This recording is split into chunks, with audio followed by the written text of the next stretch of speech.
예, 우리 348쪽이죠. 348쪽. 348쪽 아래쪽에 페이지 있습니다. 348쪽 요겁니다. 여기 요 그림 있는데, 그래서 우리가 지금 보고 있는 거는 교회 정치, 또 예배 모범, 신앙 고백서에 이어서 이 요리문답에 대한 내용들을 좀 보려고 합니다. 그래서 우리가 뭐 지난주에도 봤다시피 요리문답을 왜 만들었냐, 그리고 누가 만들었냐, 뭐 이런 내용들을 대충 봤고요. 우리가 오늘도 이제 나머지 부분들을 통하여서 어떻게 교리문답을 통하여서 또 교리문답의 존재의 이유, 뭐 그런 내용들도 좀 같이 마주 보려고 합니다. 우선은 우리가 여기 펴놓은 자료는 특별 자료죠, 그죠? 그런데 여기에 두 그림이 있고 거기에 보면 두 사람이 이렇게 있습니다. 왼쪽 페이지에 있는 건 웨스트민스터 총회 이전에 잉글랜드의 교리문답 누가 만든 거냐면 토마스 카트라이트. 그러니까 우리가 웨스트민스터 소요리문답 공부하면서 저기 막 이렇게 맵으로 마인드맵 같은 걸로 막 그렸잖아요. 그죠? 그 그림을 우리 다 가지고 있잖아요, 지도를. 그런데 그게 웨스트민스터 때 나타나냐가 아니라 여기에 보면 토마스 카트라이트, 우리가 지난주에 봤죠? 엘리자베스 1세 때에 이 사람 감옥에 갇히고 쫓겨다니다가 감옥에 갇혀서 죽었잖아요. 그리고 이후에 이 사람 때문에 일어난 많은 이제 사람들이 사실은 결국 웨스트민스터 총회에 힘을 싣고 같이 이렇게 총회를 이루어가는 목사들이 된 거예요. 그죠? 중요한 사람이죠, 중요한 사람. 그래서 이미 이전에 있었던 토마스 카트라이트의 요리문답의 내용들을 잠깐 실었고, 오른쪽에 보면 뭡니까? 오른쪽 페이지는 다른 사람이에요. 그러니까 웨스트민스터 이것도 총회 이전입니다. 그런데 스코틀랜드의 대표적인 교리문답 사무엘 러더포드라는 사람이 있습니다. 처음 들어보시죠, 이 사람은. 그죠? 우리가 뭐 앞에 잠깐 한번 언급했나 그랬을 텐데, 하여튼 왼쪽은 웨스트민스터 총회 이전의 교리문답, 오른쪽은 스코틀랜드, 웨스트민스터 총회 이전의 스코틀랜드, 그러니까 이전에 이러한 내용들을 가지고 있었다라는 거, 그죠? 그리고 이런 사람들이 있었고, 이런 사람들 안에서 자란 사람들이, 혹은 이 사람들이 뿌린 씨앗으로 자라난 사람들이 웨스트민스터 총회에 이제 들어와 있었다는 것을 볼 수가 있어요. 여기에 보면 잉글랜드, 우선은 토마스 카트라이트의 교리문답. 여러분, 잉글랜드가 교회가 더 잘 개혁되었습니까? 스코틀랜드가 더 잘 개혁되었습니까? 스코틀랜드죠, 그죠? 자, 근데 잉글랜드에 토마스 카트라이트의 교리문답이 있어요. 이게 보면 당시 잉글랜드의 교리교육 수준은 어떠했을까요? 엘리자베스 1세 시절에 활약했던 개혁자 토마스 카트라이트의 교리문답을 구조화해 보았습니다. 매우 체계적이면서도 알기 쉽습니다. 이렇게 나오죠? 여기에 보면 맨 처음에 뭐 나오니까 토마스 카트라이트의 교리문답 보면 하나님, 그리고 하나님의 속성과 하나님의 위격, 성부와 성자와 성령. 제가 지난주에도 15소초 가가지고 같이 말씀 나누고 그랬거든요. 가장 먼저 한 게 요리문답 1문답에 대한 것이었어요. 그런데 특별히 거기서 이제 하나님이 어떠한 분인가를 알아야지 하나님께 영광을 돌릴 거 아닙니까? 하나님에 대해서 우리가 얘기할 때 그냥 하나님이다, 예수님이다 하면 이건 굉장히 부족한 내용이죠. 하나님의 속성과 위격에 대해서 말해야 돼요. 성부와 성자와 성령 하나님. 그러면서 그 아래 보면 하나님 왕국, 그리고 아래 보면 뭐예요? 하나님의 작정이 있습니다. 작정 안에 뭐가 있어요? 예정. 예정은 사람과 천사의 영원한 상태에 대해서 다루는 하나님의 작정인데 뭐가 있어요? 선택과 유기. 그러니까 우리가 요리문답 보면서도 봤다시피 인간의 타락, 그게 하나님의 작정에 속해 있어요? 안 속해 있어요? 하나님의 예정에 속해 있어요? 안 속해 있어요? 하나님의 작정에 인간의 타락이 속해 있어요? 안 속해 있어요? 속해 있겠죠. 속해 있어야 맞는 거잖아요. 그죠? 왜냐하면 여러분과 저는 앞으로 무슨 일이 벌어질지 알아요, 몰라요? 우리가 아까도 잠깐 얘기했는데 우리 국민사님 언제 어떻게 어떤 모양으로 여러분과 제가 인생을 마칠지 여러분들 알아요? 그죠? 모르죠? 전혀 모르잖아요. 하나님은 아실까요, 모르실까요? 아시죠? 인간이 타락할 줄 알았을까요, 몰랐을까요? 하나님 모르셨다는 말이 안 되는 거죠.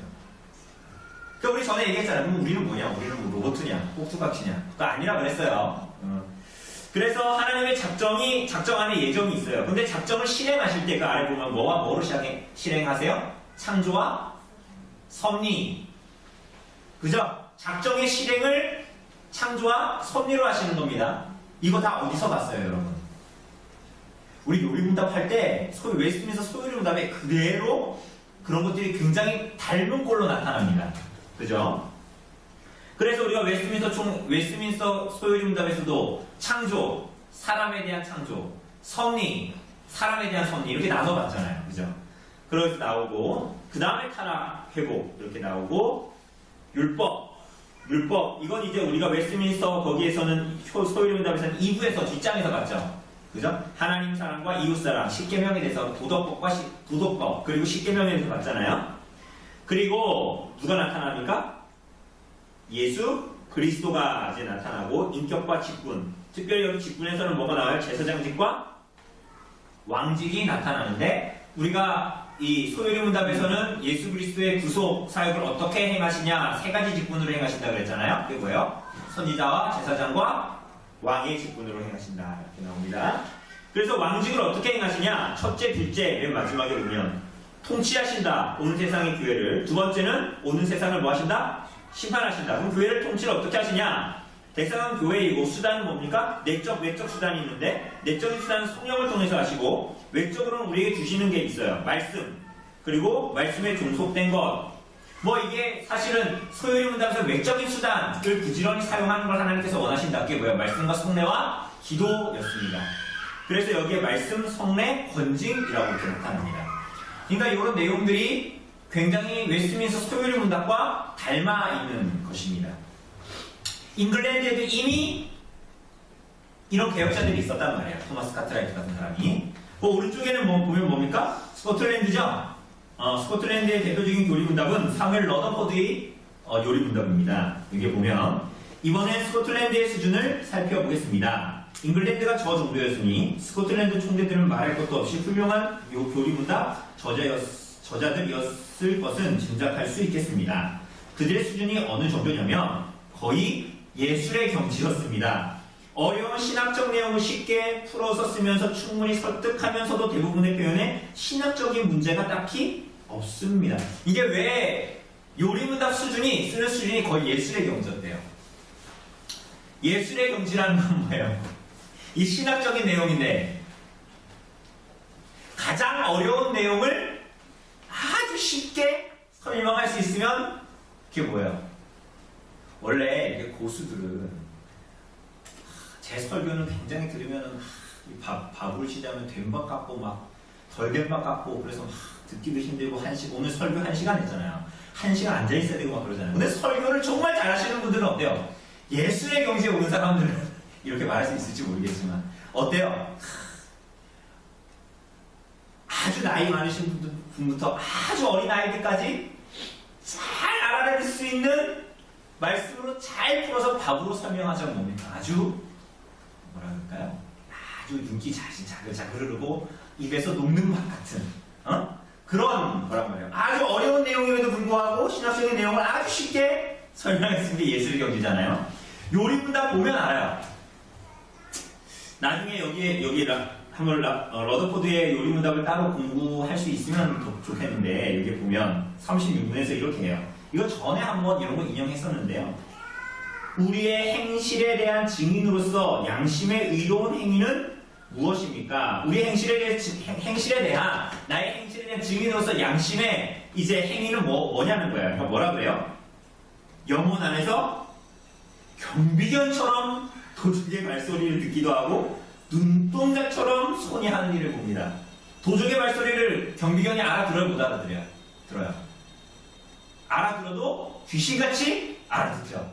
그죠? 손이 하는 일을 눈동자가 본다. 이게 당연한 거예요, 안 당연한 거예요? 우리가 손이 하는 일을 그래서 보면 이렇게 눈이 잘 안 보면서 해요. 보면서 하잖아요. 그러니까 당연한 거예요. 그러니까 이 양심이 어떤 역할을 하는가에 대한 내용들을 아주 비유적으로 알아듣게 설명하는 거예요. 그 아래도 보세요. 아주 지금 어려운 내용을 65문에 보면 하나님이 죄 가운데서 일하신다면 어떻게 죄로부터 자유로울 수 있습니까? 이거 굉장히 어려운 질문이잖아요. 그럼 막 신학적으로 설명해야 될 것 같은데 이렇게 설명합니다. 한번 읽어봅시다. 시작. 하나님은 뱀을 만져도 물리지 않게 하시고 훌륭한 화가처럼 검은 선으로 이미지를 그려도 흰 선이 더욱 아름답게 나타나도록 하십니다. 의사가 독초에서 좋은 기름을 추출하는 것과 같고 음악가가 잘못 조율된 학교에서 유쾌한 소리를 내는 것과도 같습니다. 정확히 하나님은 사람들의 마음을 강팍하게 하심에 있어 공정하게 그리고 거룩하게 심판의 일을 하십니다. 이렇게 비유적으로 아주 재미있게 이렇게 알아듣기죠. 정말 하나님 훌륭한 분이시구나. 정말 하나님의 악을 조장하시는 분이 아니라 정말 이 가운데 선을 이루시는 분이시구나. 이렇게 이제 우리가 이해할 수 있게. 마치 예수님께서 복음서에 보면 많은 내용들을 알아듣게 하려고 비유를 설명하신 것처럼 거의 예술의 경지로 이 내용들을 표현하고 있습니다. 89문에 보면 사람은 본성적으로 하나님을 사랑하지 않습니까? 이렇게 물어보죠. 뭐라 그래요? 여행하는데 도움을 주기 때문에 말을 사랑하듯 사람은 본성적으로 하나님을 사랑합니다. 하지만 신실하고 진실하게는 하나님을 사랑할 수 없습니다. 오로지 행복하려고 하나님께 안주하면서도 친구를 사랑하듯이 하나님을 사랑할 수는 없습니다. 사람이 본성적으로 하나님을 사랑하지 않는다는 거예요. 그래서 사랑해도 뭐 때문에 사랑한다고요? 여행하는데 도움을 주기 때문에 말을 사랑하는 것처럼 자기 유익으로 사랑한다는 거죠. 이게 참된 사랑입니까? 아니라는 거예요. 311문에 보면 하나님 입장에서 선택된 자들은 믿기도 전에 이미 죄로부터 해방되었고 의로워진 것입니까? 이렇게 물어보죠. 하나님 입장에서 선택된 자들이 믿기도 전에 이미 죄로부터 해방되고 의로워진 거냐는 거예요. 믿기도 전에. 뭐라 그럽니까? 분명히 그렇습니다. 백작의 아들이 태어난 그 첫날에 이미 백작이라는 귀족임에도 불구하고 그 아들은 아직 그 사실을 모르고 주권도 행사치 못하는 것처럼 택함 받은 자들도 그런 상태에 있는 거야. 다만 우리가 그 백작의 아들로 태어난 애가 깐난쟁이고 방금 태어나가지고 아무것도 모르기 때문에 자기가 모르는 거지 사실은 그는 태어날 때부터 뭐다? 백작의 아들이다라는 거야. 아주 기가 막힌 설명을 하죠. 굉장히 이런 거 설명하려면 뭐 신학적으로 막 성경을 들춰가면서 설명해야 될 것 같은데 그렇게 하지 않고 굉장히 알아듣기 쉽게 519문에 보면 악한 자가 늙도록 오래 살고 경건한 자가 일찍 죽는 것이 어찌된 일입니까? 여러분 우리가 봤을 때 하나님 말씀에 순종하지 않는 악한 사람은 빨리 죽어야 되고 그죠? 나는 재산 29만원밖에 없다고 뭐 그러는 사람은 빨리 죽어야 될 것 같고 그렇잖아요. 그리고 막 정말 끝까지 그렇게 막 했던 사람들은 좀 오래 살아가지고 막 선함을 막 나타내고 그래야 세상에 사는데 하나님 믿을 텐데 세상에서 우리가 전도서에서 보는 것처럼 그렇잖아요. 잠언에서는 마치 선한 자는 오래 살고 악한 자는 일찍 죽는 것 같죠? 근데 전도서는 반대죠. 전도서에 보면 뭐라 그래요? 막 악한 자가 막 오래 살고 막 착한 사람은 일찍 좀 요절한단 말이에요. 그거 어떻게 해결할 수 있냐고. 그죠? 근데 그걸 뭐라 그래요?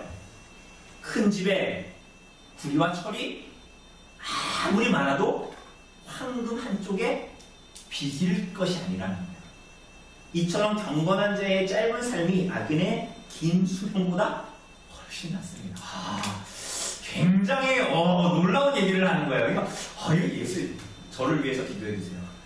이렇게 우리 성도들을 가르칠 수 있고 교회를 가르칠 수 있다면 얼마나 좋겠어요. 얼마나 교회 성도들이 1시간 동안 설교 안 듣고 있어도 10분만 들어도 그래 이 말씀이 무릎을 탁 뜰 수 있는 그래 맞아 진리를 딱 깨우칠 수 있는 놀라운 선배의 였죠. 하나님께서 이 사람에게 이런 은사를 주셔서 이러한 은사를 주신 사람들을 위하여서 그 시대에 특별하게 유산들을 남겨놓은 거예요.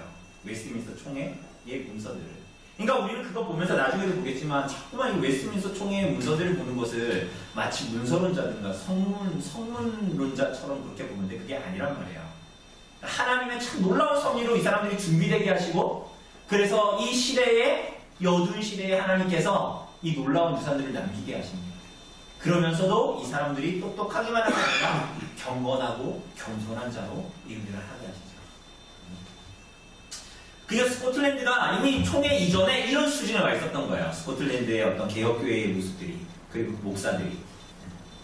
자, 넘어가 봅시다. 그래서 이런 사람들이 모였던 혹은 이런 사람들의 후예들이 모였던 웨스트민스터 총회 대소요리 문답 작성 과정 들여다보기입니다. 김기사님 한번 읽어주세요. 웨스트민스터 총회는 결국 오랜 시간을 작업하여 대교리 문답과 소교리 문답을 만들어냈습니다. 그러나 안타까운 일은 여기서 벌어집니다. 대교리 문답은 잉글랜드 상원에 의해 끝까지 방해받습니다. 신자의 삶에 대한 실천적 서술이 대교리 문답 전체 분량의 3분의 2를 차지합니다. 그걸 보면 양심이 너무 찔립니다. 양심을 찌르는 이야기를 너무 많이 하면 받아들이기 어렵습니다. 어쩌면 그렇게 거부하고 애면하고 싶었던 사람들이 그때도 많았던 모양입니다.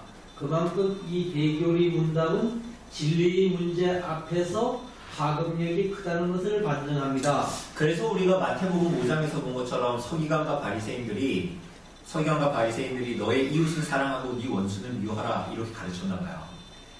왜? 말씀을 그대로 보면 나의 양심을 끊임없이 찌르니까. 그러니까 지금 이 웨스트민스터 대요리 문답을 안 넘기는 거예요. 우리 소요리 문답 맞잖아요. 사실 소요리 문답이나 하이델베르크 요리 문답은 성경에 대한 그런 어떤 기본적인 신학적인, 물론 거기에서 우리들의 십계명이나 이런 걸 통해서 우리들의 삶을 받지만 구체적으로 다루진 않죠. 그런데 우리가 이제 올해 대요리 문답을 보게 될 텐데 대요리 문답의 너무나 많은 내용들은 뭐냐면 십계명의 내용, 그래서 소요리 문답에서 봤던 그런 내용에서 그래서 우리가 어떻게 살아야 하는데, 그래서 우리가 어떻게 살아야 되는데를 얘기해 주는 거예요. 그런 얘기들을 쭉 써온 게 대요리 문답 196문답의 내용이니까 그걸 읽을 때마다 기분이 피하고 싶은 거예요, 이 사람들이. 그러니까 그렇죠. 그러니까 참 맞닥뜨리면 고통스러운 문제이긴 한데. 그래서 이걸 계속 이제 방해를 하는 거예요. 끝까지 이게 통과못 시키도록. 네. 이어서 읽어주세요. 교리 문답 작성 과정을 조용히 생각해보면 하나님께서 은혜로 이 모든 과정을 지키셨다는 생각이 듭니다. 언제 중단되어도 이상하지 않을 혼란스러운 전국에서 비록 힘겨운 과정을 겪어야 했지만 결국엔 결과물로 만들었습니다. 우리가 무슨 일이든지 모여서 할 때 보면 얼마나 쉽고 신속하게 망가지곤 하는지 경험적으로 알지 않습니까? 하지만 웨스트민스터 총회는 진지하고 성실하게 이 방대한 작업을 끝까지 성공적으로 내주었습니다. 네, 참 이런 선배들이 있으니까 우리가 훌륭한 유산을 받을 수 있었던 거겠죠, 그죠? 이 사람들이 그래서 그 아래에 나온 표 보면 중간에 야 이거 증거 성경들을 첨부해라 막 다시 돌려보냈잖아요, 그죠? 근데 안단 이유가 있었다 그랬잖아요. 그게 뭐였습니까? 기억나세요 혹시? 그게 증거 구절 안단 이유가? 우리 지난주에 했었는데 왜 안 달았다 그랬죠? 어떤 한 부분이 요거를 지지하는 게 아니라 66권 성경 전체가 이것을 지지하고 있다라는 전체 성경을 드러내기 위해서 증거 구절 안 달았다고 그랬잖아요, 그죠? 나중에는 알게 되죠. 그래서 거기에 보면 이제 1648년 4월 14일 증거 성구와 함께 제출했죠, 그죠? 방치하죠, 방치. 꽤 오래 방치하다가 교리문답 채택했는데 상원은 대우리문답을 끝까지 이제 반대합니다. 옆에 보면 겸손한 프로페셔널. 네, 요거 글씨가 좀 그러니까요. 우리 승민 형제가 좀 읽어주세요. 또 총회 교리문답 작성위원회는 어떤 사람들이 배치되었을까요? 총회에서 유명한 문자를 보면 그야말로 엄지척, 인팀이라는 말밖에 붙일 단어가 없습니다. 우리도 이런 모습을 받아야 되는데 현실은 영 거꾸로입니다.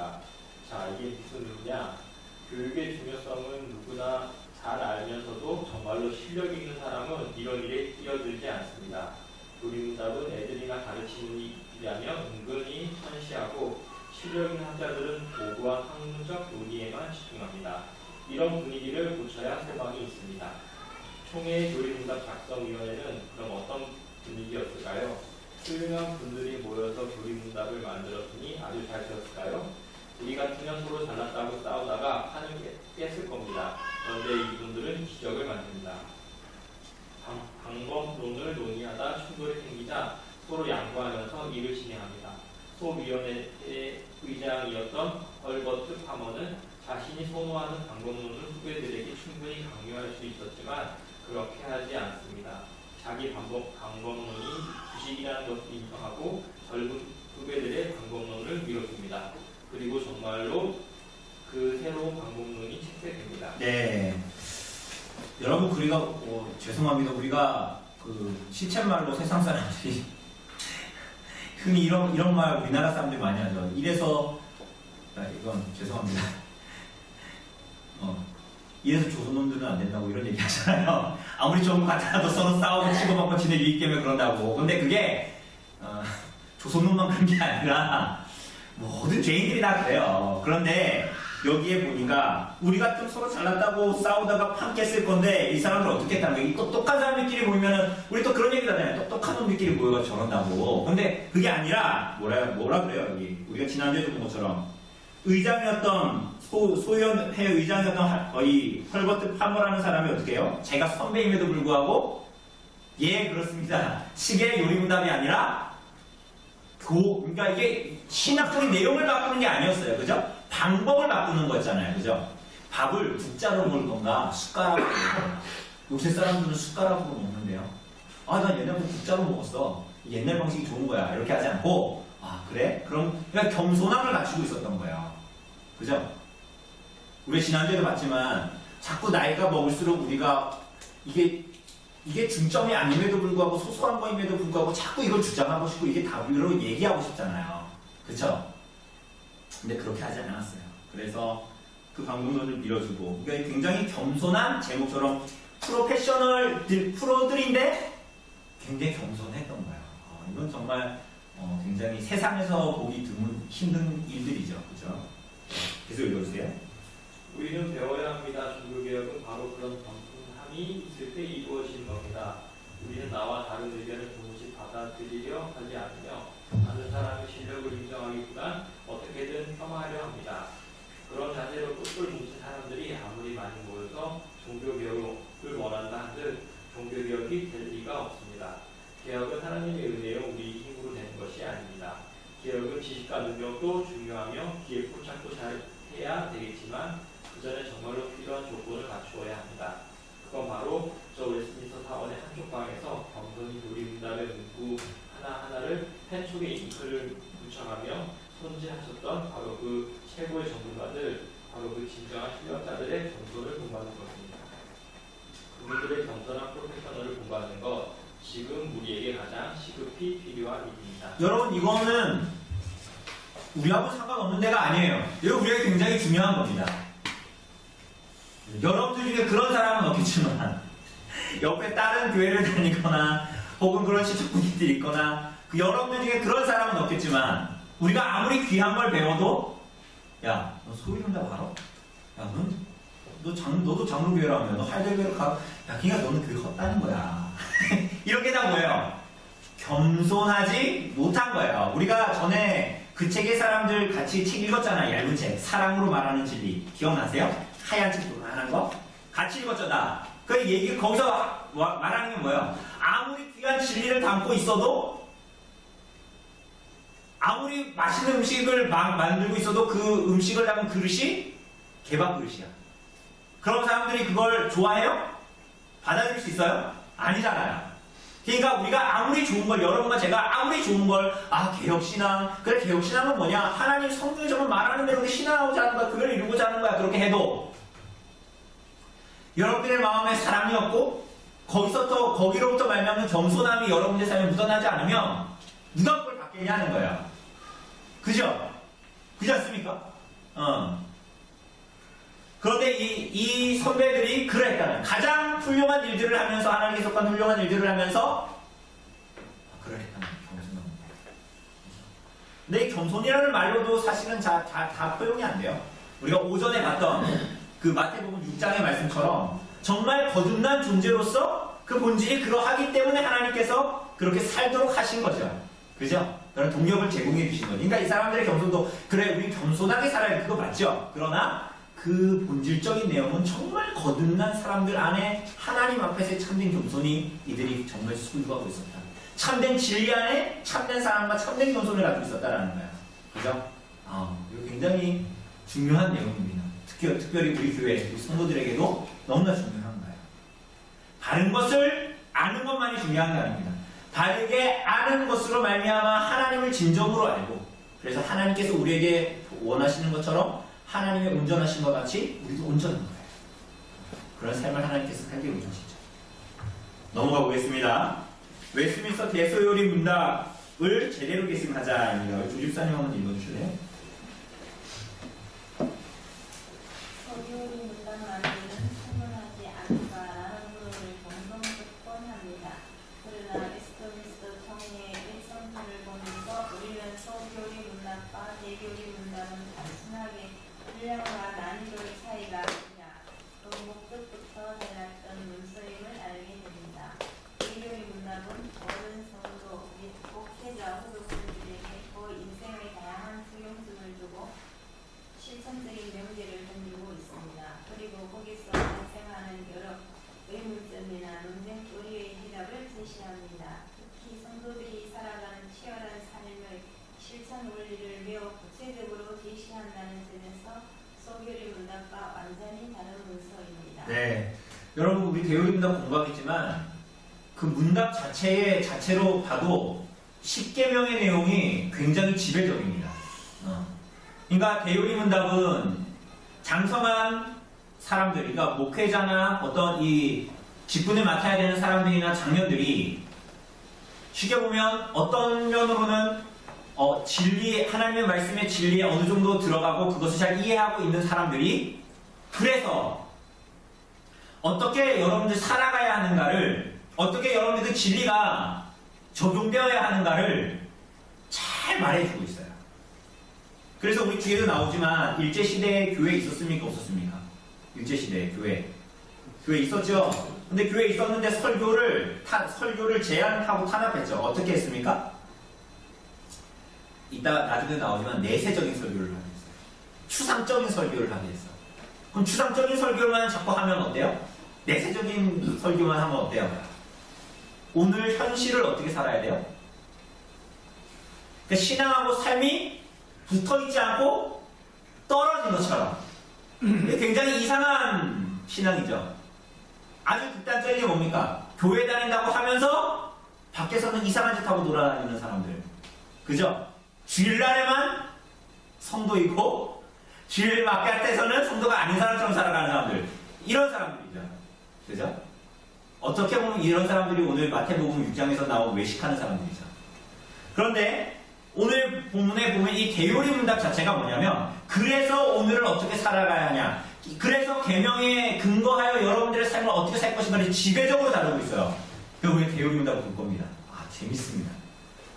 재밌고 그것을 이해하고 그래서 내가 어떻게 살아가야 하는가를 아주 냉철하게 치밀하게 성경 중에서 볼 수 있고 이 사람들도 어떻게 그렇게 했는가를 우리는 잘 이렇게 볼 수가 있는 것입니다. 그래서 소요리 문답과 대자로 소자로 나눠져 있지만 그냥 분량의 차이다. 그것만이 아니라는 거예요. 목적이 사실은 좀 다른 상이한 그런 문서라는 겁니다. 네. 우리는 너무 단순한 것만 찾고 짧은 것만 좋아하는 성격을 보여야 합니다. 오늘날 웨스트민스터 소요리 문답을 가르치는 경우는 많이 늘어나고 있지만 대교리 문답을 교육과정으로 선택하는 교회는 여전히 별로 없습니다. 성인들을 대상으로 교육하면서 정작 주교되는 주일학교 아이들을 대상으로 만들었던 소교리 문답에 그치고 있습니다. 물론 이것은 우리말의 문제는 아니고 원산지 영국을 비롯하여 미국, 캐나다 등 전 세계 어디에나 비슷한 상황입니다. 웨스트민스터 대교리 문답은 대부분의 경우 그 실체가 모호한 잃어버린 유산입니다. 하지만 우리가 웨스트민스터 총회의 결과를 배웠다면 이제는 대교리 문답을 가르쳐야 합니다. 교회의 전통을 소중히 여기고 성경적 진리가 순수하게 보존되기를 원한다면 대교리 문답이 가장 효과적이고 강력한 대안입니다. 비록 우리네 교회가 연약함으로 인해 아직까지 시도하지 못했다면 지금이라도 노력해서 시도해야 합니다. 그것이 진리의 기본으로서 말씀을 보존하고 전파해야 할 교회의 사명일 것입니다. 그동안 소홀했던 점을 인정하고 앞으로 잘합시다. 이제라도 늦지 않았습니다. 2018년에는 우리 잃어버린 우산을 우리 통장에 엄청 많은 돈이 있는데 그거 좀 찾읍시다. 그래가지고 그래서 올해의 흑공북수에서 대요리 문답 하는 책이 나왔으면 좋겠는데 뭐 우리 입맛대로 되겠습니까만은 없으면 없는 대로 우리가 하겠죠. 그렇죠? 자, 옆에 보면 소요리 문답 교육은 방법론을 두고 고민하자 이렇게 나옵니다. 최선을 다해서 즐겁게 가르쳐야. 그러면 소요리 문답은 그동안 잘 가르쳐졌을까요? 다행히 소요리 문답은 18세기까지만 하더라도 영국과 미국의 교회와 학교에서 널리 사용되면서 다음 세대를 신앙으로 기르는 일에 공헌했습니다. 그러나 19세기 들어서면서 그나마도 힘을 잃게 됩니다. 여기에는 여러 가지 이유가 있겠지만 저는 우리 일부 선배들이 교리를 엉망으로 가르친 탓도 있다고 봅니다. 세월이 흐르면서 웨스트민스터 총회가 교리 문답에 담았던 그 사랑과 겸손과 희생의 마음을 후세대들이 본받지 못했던 것입니다. 그래서 교리 교육은 이때 그 안에 웨스트민스터 총회 당시의 논의와 내용은 사라지고 선언만 남게 된 것입니다. 그렇게 교리가 딱딱한 글자로만 가르쳐지자 교리를 배우는 시간은 신자들에게 재미도 없고 감동도 없는 고통의 시간이 되었습니다. 교리라고 하면 지루하고 딱딱한 느낌이 드는 것은 벌써 오래된 일입니다. 저는 이것이 서구교회가 힘을 잃고 타락하여 세습화된 결정적 원인 중 하나라고 생각합니다. 저도 동감합니다. 잘 가르쳐야 됩니다. 그러니까 우리가 100번 양보해서 학습 세례 줄 때만 하자. 뭐를? 소요리 문답을. 근데 사실 소요리 문답도 안 하거든요. 그럼 100번 양보해서 그러면 사실은 이 책에서는 이 저자가 그래도 많이 좋게 얘기해서 소요리 문답은 그래도 많이 가르친다고 얘기하는데 제가 보는 사실은 교계의 많은 상황들은 특별히 우리 교단도 사실은 그렇지 않은 경우가 굉장히 많고 그렇거든요. 물론 그것을 회복하려는 움직임도 있긴 있는데 굉장히 제가 봤을 때는 미미한 것 같습니다. 그러니까 그런 식으로만 자꾸 가르치고 그리고 아까 이 저자가 얘기한 것처럼 이 웨스트민스터 총회에 대한 이해가 없이 여기에 접근하면 이게 그냥 문서로서 선언적인 어떤 문서만 남게 돼가지고 실체는 없이 이것들을 자꾸 공부하게 된다는 거예요. 그래서 그 본질적인 얻을 수 있는 어떤 진리에 대한 힘, 능력들을 잃어버리는 수순으로 가게 됩니다. 제가 전에 교회에서 요리문답을 가르쳤는데 그걸 제가 이제 언별리 교회 오느라고 이제 중간에 못하고 오게 된 거예요. 그래서 이 전에 제가 말씀드렸죠, 그죠? 그런데 이제 그분들이 이제 시간을 일주일간의 어떤 시간을 따로 내서 언별리 교회 공부를 하러 오겠다라고 말씀하셨어요. 그런데 제가 봤을 때는 아닌 것 같더라고요. 그래서 나는 우리 교회에 집중할 테니까, 언별리 집중할 테니까, 그 교회는 그 교회 목사들이 있으니까 그렇게 해주십시오. 그렇게 하는 게 양 교회를 위해서 낫겠습니다라고 했는데 결국은 요리문답 책을 맡고 있는데 요리가 110문답 있는 건 알죠, 소리문답이. 근데 그게 그냥 무슨 콩 볶아 먹듯이 그냥 확 하면서 그냥 확 사라져버렸어요. 사실은 그게 2부를 남겨놓고 있었거든요. 2부가 39문부터인가요? 그 110문까지 10개명과 그 되게 많은 내용들이잖아요. 그걸 한 몇 주 만에 그냥 해버리고 그냥 여러분 그냥 성경 읽고 성경 외웁시다 이렇게 하더라고요. 그러니 교리문답이 우리 가르친다 이런 선언이나 그 문답이 우리 교회의 문서로 있다가 중요한 게 아니야. 그러니까 이걸 얼마나 이해하고 있고 이것을 제대로 가르칠 수 있는가 하는 게 정말 중요한 문제인 것입니다. 그러니까 여기 그렇게 교리가 딱딱한 글자로만 가르쳐지자 그걸 이해하지 못하고 그걸 바르게 알지 못한 사람이 그렇게 가르치니까 그렇게 되는 거예요. 여기에 아래 보면 작은 글씨로 단순히 교리를 가르치고 있다는 사실에 안주하지 말아야.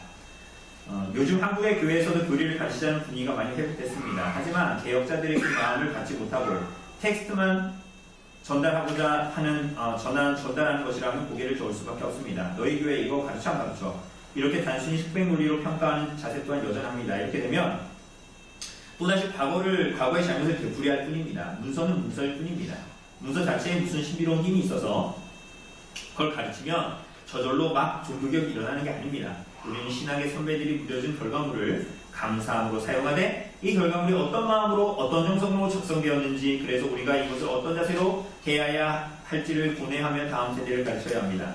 단순히 교리를 가르치고 있다는 사실에 만족하고 앉아있다가는 우리도 순식간에 지금의 유럽 교회들처럼 노령화되고 화석화되고 말 것입니다. 아울러 이러한 노력이 그저 지켜가자라는 강의성만으로 해결되지 못하는 이유는 이미 역행하는 흐름이 너무나 거세기 때문입니다. 그런 상황에서는 물결을 거슬러 올라가는 백조의 물갈 기질처럼 애써 노력하지 않으면 안 됩니다. 힘을 다해 앞으로 저어야 합니다. 그렇지 않으면 떠내려가 버릴까요? 네, 이러한 내용들 읽어봤고 우리 다음 주에 에필로그를 좀 마주 보도록 하겠습니다. 어떤 일이 벌어졌는지 그런 내용들이죠.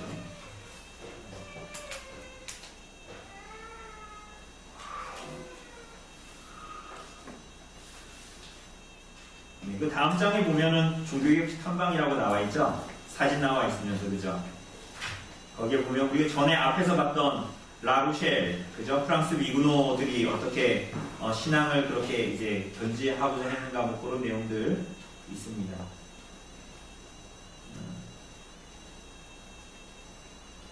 그 옆에 보면은 사진들 나오는데 그 작은 성경책 있죠? 보입니까? 요만한 손바닥만한 요 성경책 요거 있잖아요. 그러니까 이 시대에 그러니까 미니 성경책이 지금은 애들이 갖고 다니기 편하라고 애들이 성경도 안 읽으면서 안 읽는데 교회에 가서 그 성경 왜 안 갖고 가냐 이러니까 최대한 작게 그건 뭐 보겠어요. 눈이 너무 아파가지고 너무 작아서 보겠어요. 근데 이 사람들은 멋으로 그렇게 하는 게 아니라 이걸 감추기 위해서 빼앗기지 않기 위해서 아이들 교육이 문제라고 7살만 되면은 카톨릭 교육을 받으러 학교로 가야 되는데 그래서 이 부모들이 어떻게 했다고요? 어쩔 수 없지 뭐 하나님의 뜻이야 이렇게 했어요? 아니요. 4살 배기 4살이면은 우리 이혜리가 지금 5살이니까 우리 이혜리 글씨 읽지도 못하고 쓰지도 못하거든요. 그런데 이제 저 아이들한테 제보다 어린 아이들한테 글을 가르친 거예요. 왜 글을 가르쳤어요? 7살 되기 전까지 개신교의 개혁신앙의 이 교리와 성경의 내용들을 가르쳐주기 위해서. 그래서 7살에 카톨릭 교육을 받게 돼도 그것을 흡수하지 않도록. 이게 말이 쉽지 여러분 굉장히 힘든 일이고 치열한 일이고 여러분 근데 이 사람들이 포기하지 않았던 거예요. 그런 가운데서도 대가와 수고를 정말 지불하며 살았던 거예요. 그러니까 우리 자꾸만 구원파처럼 생각해요. 야, 이 시대가 지금 이렇게 되는 거 어쩔 수 없어. 이 시대는 순영 살아야 돼. 그냥 괜찮아. 그래도 예수님이 우리를 죽으셨어. 그래서 일제시대 같은 경우에는 신사참도 그냥 하고 말고 막 이래버립니다. 구원파 같은 믿음이면 이게. 근데 예수님은 틀림없이 자기를 부인하고 자기 십자가를 지고 주를 좇으라고 말씀하셨고 수고와 대가를 지불하라고 하셨죠. 그러니까 이 사람들도 그러했던 거예요.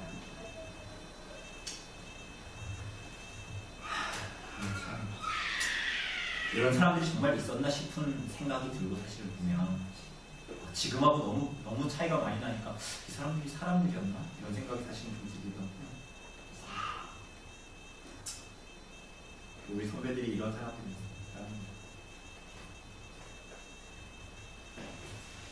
우리 다음 주에 우리 에필로그 총회 이후 어떤 일들이 벌어졌냐?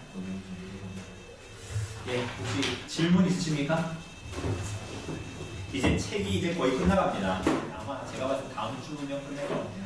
다음 주에는 천천히 다 보는 게 아니라 중요한 부분 건너뛰면서 가능하면 그렇게 좀 볼 거거든요. 그래서 오늘 상대적으로 좀 짧게 끝나는 겁니다. 네, 다음 주에 그렇게 보도록 하겠습니다. 질문 혹시 있으십니까?